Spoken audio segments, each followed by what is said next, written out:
Made a Zelle payment you instantly regret? Don't panic, but act fast. Today, we're showing you exactly how to try and cancel that Zelle payment through Wells Fargo, and what to do if you can't. First, log into your Wells Fargo online banking either through the app or on your computer. Navigate to your account activity. You need to find the Zelle payment you want to cancel. Look for the date, recipient's name or email, phone, and the amount to identify it correctly. Now, here's the key. If the payment shows a cancel or stop payment button next to it, that means the recipient hasn't enrolled with Zelle yet. Click that button immediately.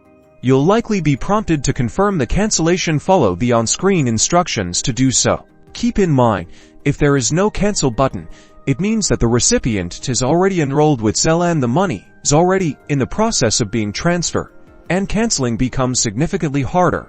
But there are still things you can do. If there's no cancel button, your best bet is to contact Wells Fargo customer service immediately. The number is on the back of your debit card, or you can find it on their website. Explain the situation. While they can't guarantee a reversal, they might be able to contact the recipient's bank and request the funds back. This works best if you were defrauded. To protect yourself from unauthorized Zelle transactions in the future, enable multi-factor authentication on your Wells Fargo account.